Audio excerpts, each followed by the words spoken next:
নমস্কার। পরশুরামের আজকের পর্বে রিভিউ নিয়ে বাংলা সিরিয়াল সমাচার তোমাদের সামনে এসে গেছে। তো শুরুতেই যেটা দেখা যাচ্ছে যে মানে নন্দাকে প্রশ্ন করছে তটিনীর দিদি নন্দিনী যে কটা গুলি চলেছিল সেদিন। তো সে বলছে 4টে গুলি চলেছিল। বলে এখানেই আমার প্রশ্ন, আমার যেটা জানা কথা যে আমার ক্লায়েন্ট মানে তটিনীর রিভলভার থেকে একটাই গুলি চলেছিল, তাহলে বাকি 3টে গুলি মানে এইভাবে কথাবার্তা হচ্ছে। তো বিপরীত পক্ষ সেটাকে পুরো পাল্টি দিয়ে বলছে যে এটা সম্পূর্ণ মিথ্যে কথা। তটিনী গাঙ্গুলির রিলেশনশিপ তুলছে যে বিবাহ বহির্ভূত সম্পর্ক, বলছে যে ওর একটা বিবাহ বহির্ভূত সম্পর্ক ছিল, আর যার জেরে ওই এমনটা করেছে।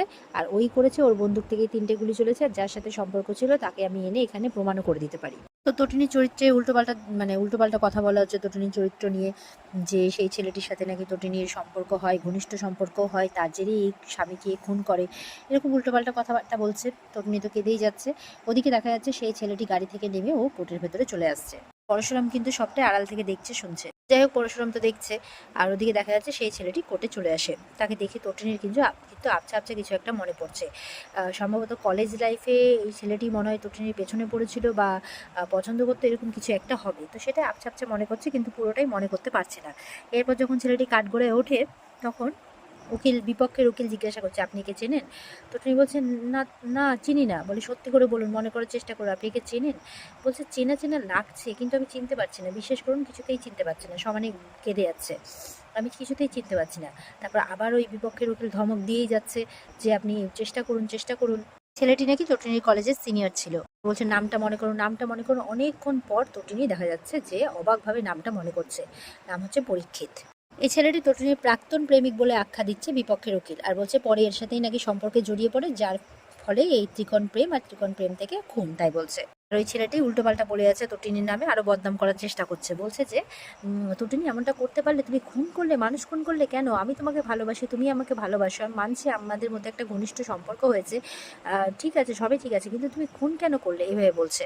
তটিনী তো বলে যাচ্ছে, আমি খুন করিনি। আর এই কি উল্টোপাল্টা কথা বলে যাচ্ছেন এইসব, এইভাবে বলছে। তো বিপক্ষের উকিল একটা মেয়ের চরিত্র নিয়ে উল্টাপাল্টা কথা বললে, তখন নন্দিনী বলছে, অবজেকশন ইওর অনার, মানে এইভাবে আমার ক্লায়েন্টের সাথে তার চরিত্র নিয়ে উল্টোপাল্টা কথা বলতে পারে না। তো সেটা ইওর অনার শুনে নন্দিনীরই সাথ দেয়। তো বলছে, আপনি ওকে ছাড়লেন কেন তটিনীকে? বিপক্ষের উকিল তো বলছে যে ও শিবপ্রসাদের ফাঁদে পা দিয়েছিল, অত্যন্ত খারাপ একটি ছেলে ছিল। ও কটা মেয়েকে যে ওর ভালোবাসার কথা বলেছিল, কটা মেয়ের সাথে যে ওর চক্কর ছিল, এইভাবে বলছে শিবপ্রসাদের নামে। তখন তো তটিনী প্রচণ্ড রেগে যায়, এমন রেগে যায় যে কাঠগোড়া থেকে এসে একেবারে ওর কলার ধরে ওকে মারতে থাকে, যে এই তোর সাহস কিভাবে হয় আমার স্বামীর নামে উল্টোপাল্টা কথা বলার? আমার স্বামীর নামে খারাপ কথা বলছে, আমার স্বামীর নামে অন্যায় কথা বলছে। বলছে আমার স্বামীর মতো সৎ চরিত্র সজ্জন মানুষ কেউ হয় না। তটিনীকে তখন সবাই মিলে ধরে আটকানোর চেষ্টা করছে। তটিনী বলছে, ছেড়ে দিন আমাকে, ছেড়ে দিন। ওই স্বামীর নামে বলেছে যে সহ্য করতে পারেনি। তটিনী তো নিজেকে সামাল দিতে পারছে না, খুব কাঁদছে। নন্দিনী তখন ওকে একটা জায়গায় বসায়, আর ইউরানের কাছে, জজ সাহেবের কাছে কিছু সময়ের অনুমতি চেয়ে নেয়। আর বলছে যে কেসটা তদন্ত হওয়া প্রয়োজন। তো বিপক্ষের উকিল বলছে, কোনো তদন্তের প্রয়োজন নেই, আমি এরকম 10 জনকে জোগাড় করতে, মানে আপনার সামনে এনে হাজির করতে পারি, যারা প্রত্যেকে এনাকে খুন করতে দেখেছে। তো নন্দিনী তখন একটা ডেটের আগ্রহ করে, একটা ডেট চায়। তো জজ সাহেব কিন্তু তার কথা রেখে একটা ডেট দিয়েও দেয়। তো তটিনীকে সামলাচ্ছে নন্দিনী, যে তুই কাঁদিস না, এরকম করে দেখ, সব ঠিক হয়ে যাবে, সব ঠিক হয়ে যাবে। এবার জজ সাহেবের বিচার আজকের মতো শেষ হয়ে গেলে পরীক্ষিত তটিনীর কাছে এসে বলছে, তুমি মানুষ খুন করেছো তটিনী, আমি কখনো ভাবতে পারিনি তুমি এমনটা করতে পারবে, ছি ছি ছি। আমি ভুলবশত তোমার সাথে একটা সম্পর্কে জড়িয়ে পড়েছিলাম, আমাদের মধ্যে ঘনিষ্ঠতা ছিল, মানে আমরা ঘনিষ্ঠ সম্পর্কে জড়িয়ে পড়েছিলাম, কিন্তু তুমি যে মানুষ খুন করবে আমি ভাবতে পারিনি, এভাবে বলছে। আর তটিনী তখন উঠে গিয়ে একদম ওকে চোর থাপ্পড় মারতে আছে, মারতে আছে, মারতে আছে, মারতে আছে, এমন মারছে যে পরশুরাম কিন্তু সবটাই দেখছে। তটিনীকে নন্দিনীরা সবাই মিলে ওই সরাই, বলরাম, মায়া সবাই আছে, সবাই মিলে সরাই আর শান্ত করার চেষ্টা করছে। পরশুরাম সাইড থেকে দেখছে আর মনে মনে বলছে, এই ছেলেটি তো আমাদের কলেজেই পড়তো, সব থেকে বাজে, একদম অভদ্র অসভ্য ছেলে যাকে বলে, সেই ছেলে, তার এটা সেই ছেলে, তাই বলছে। দিকে বেরোচ্ছে ওরা, তটিনীরা সব কোর্ট থেকে। আর কর্ণ বলছে, তুমি একদম চিন্তা করো না তটিনী, আমি তোমার সাথে আছি, তোমার কিচ্ছু হবে না, এইভাবে বলছে। আর ওদিকে মিডিয়া প্রেস ঘিরে তুলেছে। তখন বলরামরা সবাই মিলে তটিনীকে ওখান থেকে বের করে। এদিকে পরশুরাম বলছে, আমার মানে স্ত্রীর মতো সতী সাবিত্রী সজ্জন স্ত্রী আর হয় না, মানে সতী সাবিত্রীর স্ত্রী আর হয় না, এটা আমি প্রমাণ করেই দেবো, তোমার চরিত্রে আমি দাগ লাগতে দেবো না, তাই বলছে। ওদিকে তটিনী বাড়ি ফিরে গেছে। তো বাচ্চারা খুব কাঁদছে, মাকে জড়িয়ে ধরে কাঁদছে। মা আসার পর মাও কাঁদছে। দেখছি এবার টেবিলের উপর খাবারগুলো সাজানোই রয়েছে, ওরা এখনো খায়নি। বলে, কি তোমরা এখনো খাবার খাওনি? বলে, তুমিও তো খাওনি মা, তোমাকে ছাড়া আমরা কি করে খাবো? এবার দেখা যাচ্ছে তটিনী বাচ্চাদের সাথে কথা বলছে, আর তটিনীকে আবার সেই পরীক্ষিত ফোন করেছে। ফোন করে বলছে যে, কি তটিনী, আমরা তো দুজনকে ভালোবাসি, আমরা না হয় একসাথে কথা বলেই ব্যাপারটাকে মিটিয়ে নিতাম, সলভ করে নিতাম, তুমি কেন তোমার স্বামীকে মারতে গেলে? তুমি মানুষ খুন করলে শেষমেশ, ছি ছি ছি, আমি তোমার সঙ্গে আর থাকতে পারবো না, এরকম উল্টোপাল্টা কথা বলছে। তটিনী তো প্রচণ্ড রেগে গেছে, বলছে কেন আপনি ফোন করেছেন, কেন ফোন করেছেন? আর ও কিন্তু ইচ্ছাকৃত উল্টোপাল্টা কথাগুলো বলেই যাচ্ছে।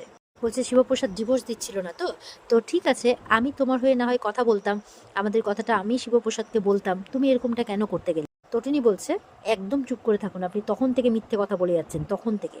বলছে দেখো, আমি যে সত্যি কথা বলছি সেটা কোর্টে পরের দিন প্রমাণ হয়ে যাবে, তবে তুমি চিন্তা করো না, তোমার আর তোমার ছেলে মেয়ের দায়িত্ব আমি অবশ্যই নেব।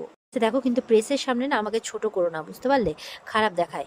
দেখো আমি তোমাকে ভালোবাসি আর ভালোবেসেই বিয়ে করতে চেয়েছিলাম, কিন্তু তুমি যে খুন করে ফেললে, এইসব উল্টোপাল্টা কথা বলেই যাচ্ছে, যেন ইচ্ছাকৃত বলছে, ইচ্ছাকৃত কল রেকর্ড সাজাচ্ছে। বলছে এই তটিনীকে তো আমি চিনি না। তটিনী বলছে আপনি কি যাতা বলে যাচ্ছেন, তখন থেকে বিশাল রেগে যাচ্ছে তটিনী। বলে আপনি কেন বলছো, তুমি বলো, আপনি করে কেন কথা বলছো আবার? ও তুমি আমাদের সম্পর্কটাকে গোপন করতে চাইছো? আগে বলতে পারতে, আগে বললে আমি সবার সামনে এই ব্যাপারটাকে আনতাম না। তটিনী তো সেটা বলতে বলতে ফোনটাকে ছুঁড়ে ফেলে দেয়, আর সমানে হাতটাকে ওই বাড়ি মারছে আর কেঁদেই যাচ্ছে। তটিনী কান্না দেখে বাচ্চাগুলোও কাঁদছে। তটিনী তো খুব কাঁদছে, কি করবে কিচ্ছু বুঝতে পারছে না, কি হচ্ছে ওর সাথে এসব। ওদিকে কর্ণ এসছে ছেলেটার সামনে, বলছে গুড, ভেরি গুড। তো ছেলেটা বলছে আমার টাকাটা? বলে আরে পাবে তো, টাকা কি করবে, আমার বিজনেস জয়েন করো, মিলেনিয়ার্স বানিয়ে দেবো তোমাকে, কোনো অসুবিধে নেই, তাই বলছে। এবার এমন খেলা খেলেছি না, কেউ ধরতেও পারবে না, অত সহজে ছুটতেও পারবে না। আর সব কিন্তু পরশুরাম দূর থেকে দেখছে আর শুনছে। সে তটিনী নামে ফার্স্টে কেচ্ছা ছড়িয়ে দেবো, তারপর ওর চরিত্রটাকে এমন জায়গায় নামিয়ে আনবো না, ও কল্পনাও করতে পারবে না। এবার পরশুরাম ফোন করেছে দূর থেকে কর্ণকে। কর্ণ বলছে কে?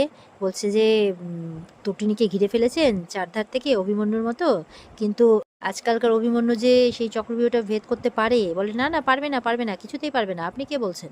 ধরে নিন যে আপনার একজন শুভাকাঙ্ক্ষী বলছি, আর পরীক্ষিত সেনকে বলে দেবেন যে যে কোনো মুহূর্তেও এনকাউন্টার হয়ে যেতে পারে, মরে যাবে ও, শুট করে দেবো ওকে।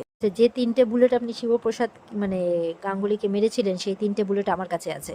কর্ণ তো এবার ভয় পেয়ে গেছে, অবাক হয়ে গেছে, আপনি কে বলছেন, চিৎকার করছে। বলছে সেসব পরে হবে, আমি কি বলছি কে বলছি সেসব আলাপ পরিচয় না হয় পরে হবে। বলছে সাবধানে থাকবেন, 3টে বুলেট আছে, আর আপনারা হচ্ছে 4টে মানুষ।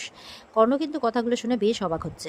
আপনি জিৎ মুখার্জি, ওই বিজন লাল ওরফে বিজিত, মানে বিজিত লাহিড়ী ওরফে বিজন লাল, মানে ইয়ের নামটা এখন নিচ্ছে না জিৎ মুখার্জির, সৌরভের নামটা নিচ্ছে, আর এদিকে পরীক্ষিতের নামটা নিচ্ছে। বলছে এবার দেখা যাক যে কার ভাগ্যে প্রথম বুলেটটা আছে। আর কর্ণ তো শুনে অবাক। আর এখানেই কিন্তু আজকের পর্ব শেষ হয়ে যায়। তো আশা করবো আজকে রিভিউ ভালো লেগেছে। ভালো লেগে থাকলে লাইক কমেন্টে জানাবে, আর আমাদের সাথে জুড়তে চ্যানেলকে সাবস্ক্রাইব অবশ্যই করবে। পরের দিনের রিভিউ দেখার জন্য সবাই অপেক্ষায় থাকবে। আজকের মতো পর্বের রিভিউ এই পর্যন্তই।